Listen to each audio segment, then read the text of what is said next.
I've owned my BMW Z3M since I was 17 years old. In the last few years, unfortunately, I have not driven this car or really paid any attention to that. And in today's video, we're going to be changing that and doing some servicing that is long overdue on this vehicle and some modifications. Now, there are some modifications I want to do to the car, but before we can do any of those things, we need to get this car back and safely on the roads again. And there is two things that need to be done. Number one, fluid flushes. I want to flush out all of the fluid out of the BMW because it's old. Most of the fluid is from before my ownership, and I know the oil is at least a year or 2 years old. The other thing is this car desperately needs tires. They're not only dry rotted, but they've begun to show cords because of the camber in the rear. The BMWs have a good amount of camber, so they wear out faster. I did some reading and I went with the Firestone Hawk Indy 500s. Bouncing between that and the Michelins that were currently on it, these were like half the price, so it made way more sense to go with these than to go with the Michelins.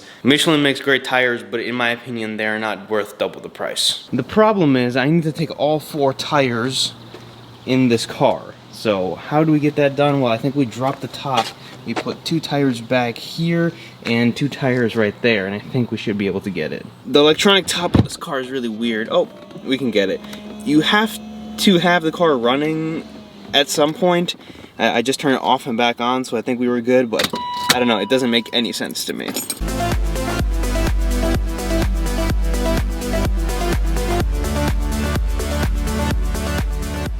Tires did not fit in the passenger seat as good as I thought they would have. They're much bigger than I thought, but these fit pretty good. I'm gonna put a tie down from the inside here all the way through to the inside of there, so those are strapped and those are definitely not going anywhere. Now we're all strapped and ready to go. And I know you're probably asking 2 questions. Number 1, bro, don't you want a truck? Yes I do, but it's not here. And number 2, is it going to rain? And to answer that question, I sure hope not. The weather app looks clear. I think that we'll be able to risk it and just send it. In the trunk here, I got the box full of fluids. I said, you know, while the car's in the air, I might as well change out the fluids because I'm gonna put it on the lift to take all of the wheels off. So it's been about 10 minutes or so. The only thing that I had a problem with is I had to move the tires because the shifter wasn't able to go into 5th, and then I moved them and I couldn't get into 4th, but now I can use all the gears. The rear tires are still there, tie downs are working. We're almost there to our destination where we're gonna put the car on the lift and get everything done. So yeah, it really wasn't too bad, but these definitely don't fit in the front. My only concern is what I'm gonna do with the old tires, because these are all strapped together nicely and those are gonna be all loose. Maybe I stack them 4 high in the passenger seat and just send it. That might just be the method here. Anyways, we're about to be there, so I'm gonna pull the car into the shop and we'll do an inspection. Well, we got the BMW in the shop. Chris, what's the problem with the lift? The car is too narrow to meet up with the jack point. Cause that side is fine. Okay. Well, we could just use the pucks. Well, one thing to never forget is to loosen your lug nuts before lifting the car up. May or may not have done that, but now we're ready to go up. And let's do an inspection, drain the oil, and then we gotta change these somehow. Tire machine, don't know how to use it. We got one wheel off. What yeah, is this? that tire is clapped. I don't know. What the dog doing? I'm getting concerned because I see a bunch of things just laying around. Yeah, so this has to open somehow, and then the tire has to go on it. And then we have to use this arm somehow to debead the tire, I believe, and then the tire can come off of the wheel. And then we put the new one on the reverse of that. And then we balance it somehow. It looks like Oh. there's something. Yeah. But there's one thing I need to interrupt this video with. We have officially dropped these rotary hats. You guys have been seeing me wear these for almost a year now, and they're officially live on the Vintage Racing Club website, along with our house tees and stickers. So we just dropped 2 new items. If you guys want to check them out, help support the channel, help support me and everything we do here, make sure to go down and check them out. At this point, we just decided to get the rest of the wheels off and attack the fluids on the car and come back to the tires later. So doing a little inspection. Everything actually seems really clean. This is the first time I've worked on this car and first time I've been under it. The big thing about these cars is the subframes. The subframes like to crack, and I thought mine was creaking a little bit, but it actually looks really solid under here. So I'm not worried about the subframe yet. That's something we'll have to address if I do keep the car for longer. We're gonna drain the trans oil, engine oil. I wonder if this is factory. You think this is factory? I don't know. Ask chat. Yeah, we can ask chat. Say chat, is this factory? Literally the only leak I see is this strut looks like it's leaking, or there's brake fluid leaking. I can't tell. I think it's the strut. Because it's pretty wet up here. There's no brake fluid. I think the strut is leaking a little bit. Which isn't the end of the world. It's a toss-up between the strut and brake fluid. I'm guessing if my brake fluid is down, no, it's definitely the strut. The strut's leaking. Not a big deal. Everything else looks pretty solid. No major engine weeps. No major transmission leaks. So I'm honestly really happy at this turnout.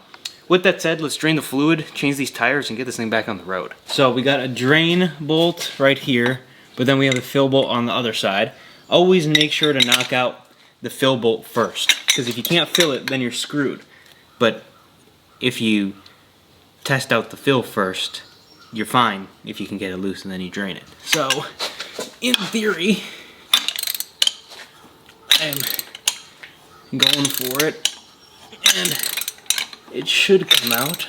It'd be kind of funny if it all just started. Is he still hot? No. It's probably original BMW fluid in here.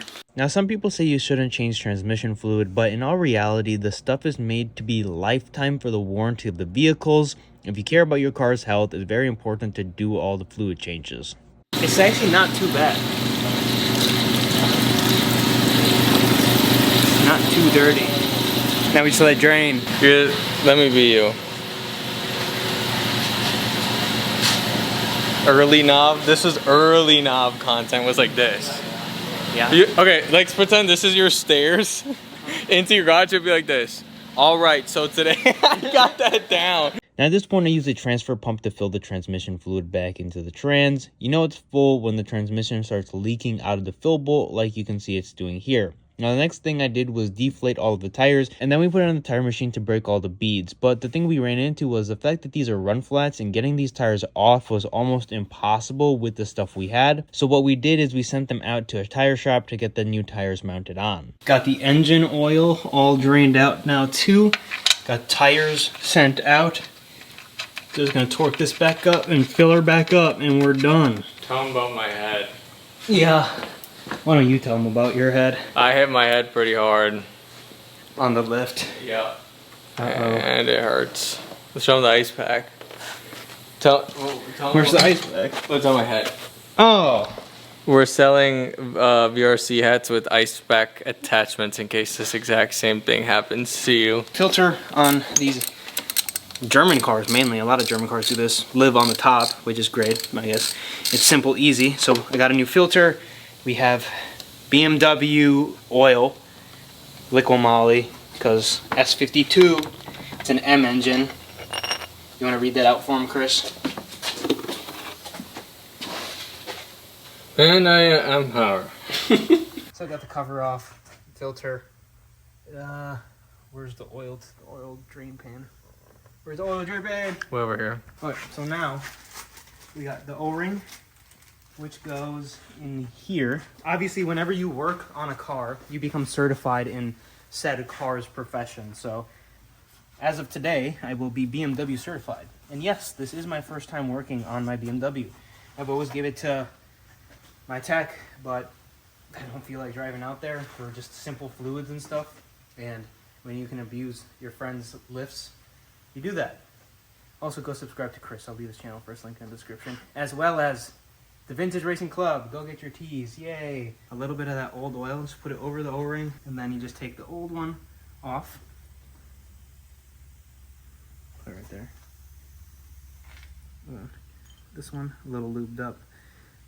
This is a 2025 build date oil filter, so, you know, we should be fine.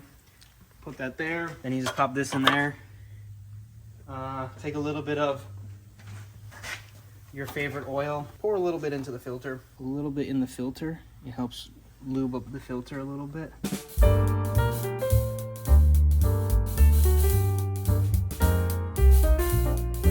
We can put the filter back on, but since I'm here, what I'm gonna do is I'm gonna... Oh, I missed it a little bit. Do you want to... I mean, funnel? Yeah, I mean, you're there already. No. So this thing takes 6.9 quarts.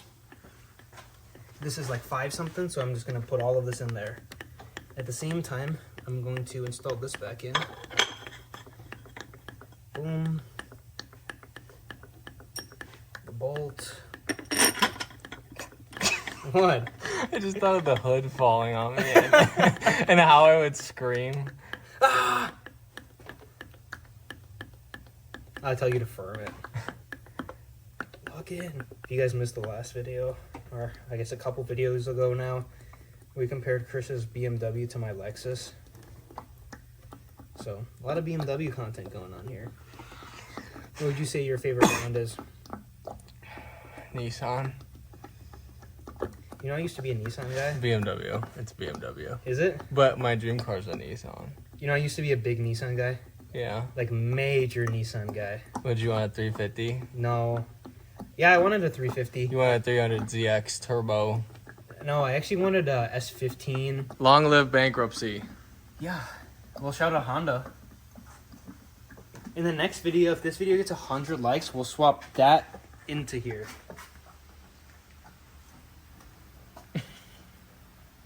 Small block Chevy. You know, it'd be funny if I didn't do the drain bolt at the bottom. That would be funny. Wait, did you even? Yeah. I wasn't here when you did that. Yeah.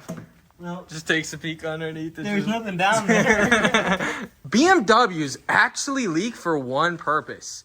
To let you know. To let you know that you actually have oil in your car. Contrary to popular belief, people do hate on BMWs for their People might not want to subscribe to you after that one. their lack of just oil maintenance, when in all reality, it's leaking for a reason.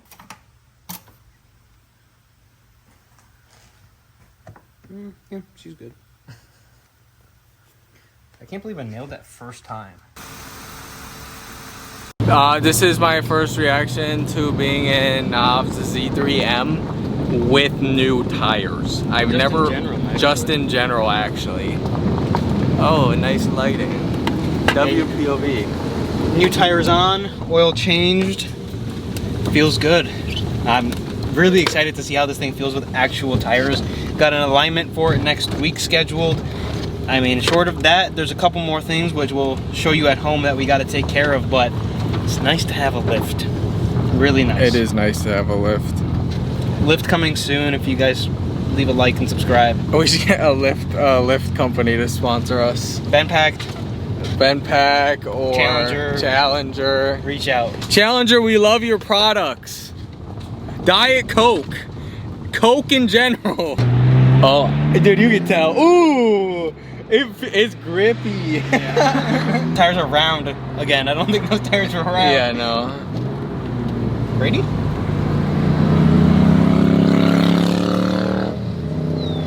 Give her a little.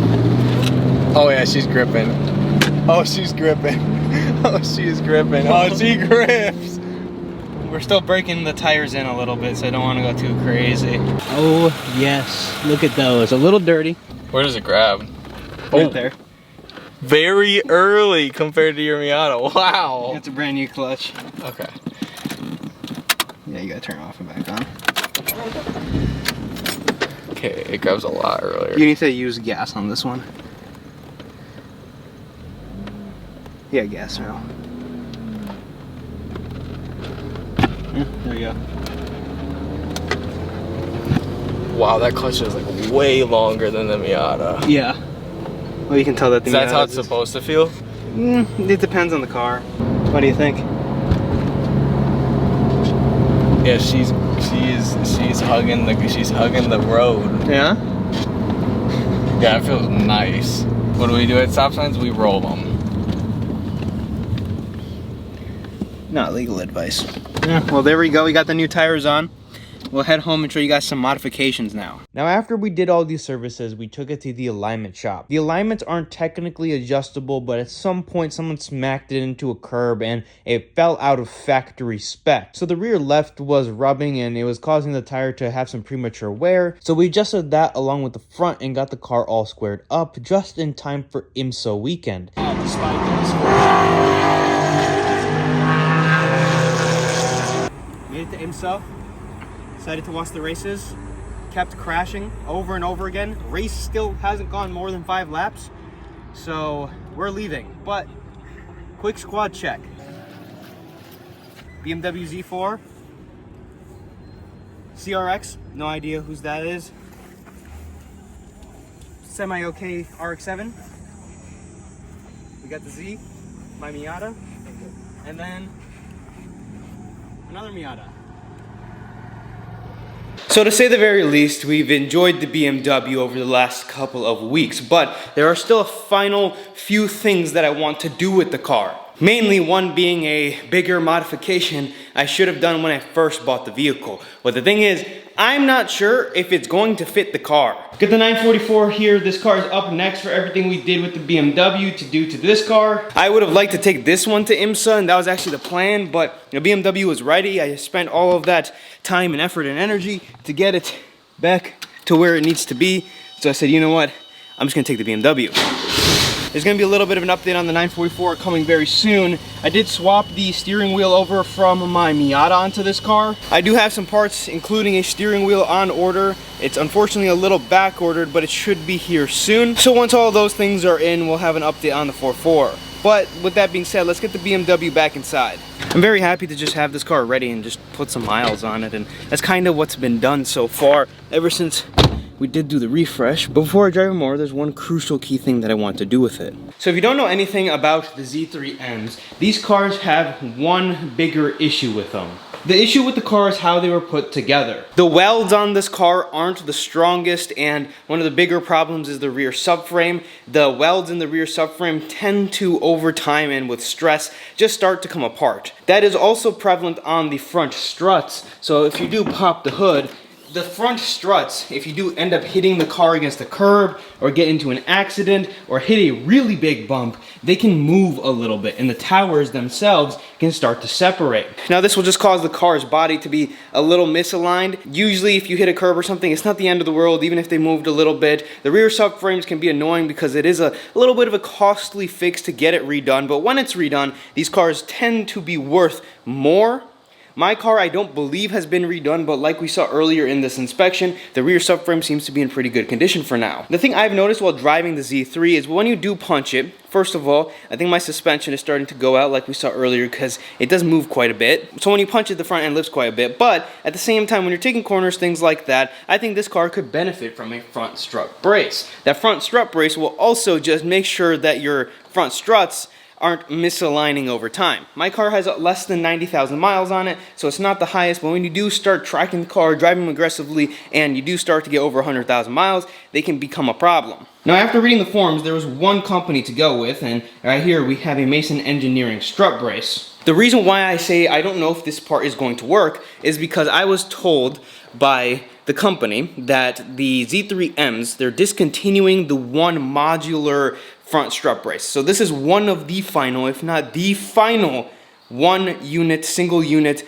strut brace. Now they're doing two separate pieces. They're going to a 2-unit because simply these cars now have moved so much over time that when people order them, a lot of people are complaining that they don't fit. And I'm like, okay, well, is it even going to fit on my car, or should I wait until you drop the 2-piece? And we measured it, everything like that. And what I was told is, it's going to be really close. And I'm like, what happens if it's not? Like, do I have the ability to return it or whatever? And I was told, oh, no, you know, no returns or whatever it is, but you can sell it on the forums. And I'm like, I don't really know if I want to do that. Next thing I knew, it showed up in my front door. So now I just hope it's gonna fit. And if it's not, I'm gonna modify the holes to make it fit because I don't care. I spent the money and I don't really want to go through the process of selling it. So I haven't even really opened this thing. I just made sure that it was there. But let's do a one-time unboxing of the brace. The brace seems really quality, and I've been told by everyone it is quality, but it kind of just made me a little angry that, you know, the chances of it fitting are like 50-50, so I don't even know if this thing's gonna work for me. Well, there isn't very much room for modification on it, which might be a problem. If the holes don't align, then I'm basically screwed, so I might actually have to sell it if it doesn't fit. I hope this thing fits so bad. So I've got it unboxed. Seems like a very quality piece here, which is what I was told. The question of the day is, how are we gonna fit on here? So this goes this way. I mean, we seem to be very close. Very, very close. So it's gotta work one way or another. I'm gonna undo these and let's mount it up.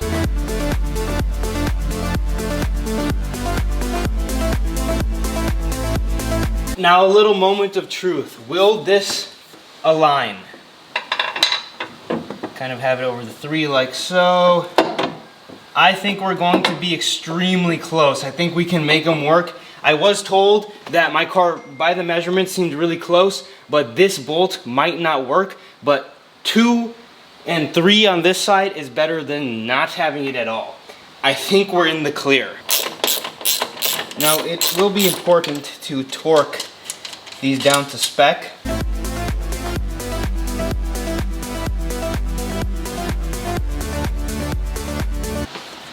Honestly, we're in the clear. This is going to work pretty well, in fact. The one thing I will do is I need to shave off a little bit. This doesn't want to sit fully right. These bolts are all fine. This bolt is catching just a little bit. Like I said, that side will catch, and it's, you know, we might not be able to mount one down, but it doesn't sit right. So I'm just going to take a little bit of material off right here. It might, you know, change the structure of this bolt here, but it's better than it not fitting. Also, if you guys are wondering, rotary hats are officially live on the Vintage Racing Club website. These are the only hats that are probably ever going to say Nov's Garage on them.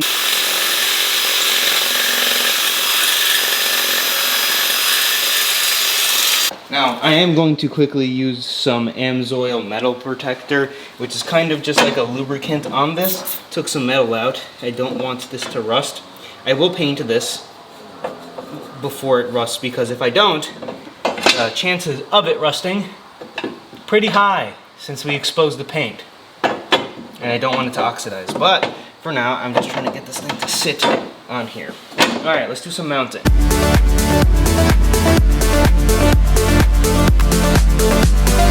So this side is fully mounted because of the little modification I made. It gave it just enough space for that to snug down all the way. On this side here, it's also fully mounted, but there's almost no way that I'm sneaking the bolt into there. I could sneak a different bolt that is a little bit skinnier because these are flange bolts and want washers there. There just is not enough room. But that's still very satisfying to me of how it's currently sitting. So this is all done. I just kind of have to wipe it down because I got the spray all over it. I think he was saying that 2 were in stock, and by the time he sent this one out, this was the final one that they had, and they're discontinuing it afterwards. The 2-piece is probably going to be better, but my car luckily has not separated too much. As you saw before, it has come forward. This side has come forward. Not enough to make this piece unusable, but enough to make all of the bolts unusable. These were engineered at the time these cars were pretty new, I believe, so when they came out, they were perfect, and now they've moved substantially over the last 20 to 25 years. I then went ahead and just gave the strut brace a final torque down. They say around 25 Newton meters, 18 foot-pounds. I also went ahead and just cleaned out the interior because there's a bunch of random stuff sitting in it, and it was pretty dusty. Quick little wipe down of the interior always just goes a long way into making the cars really nice and feel nice again. With that said, the BMW is pretty much done, and now all we have to do is drive it. Convertible season is my favorite season, and it is now upon us. September to about mid-November. You get a nice cool month and a half or so that you can go top down, a little bit of heat maybe, can wear a hoodie, and it's just a super nice time to be on a convertible or a motorcycle. I don't know, there's just something about fall time in a convertible that just works for me. Such a good car.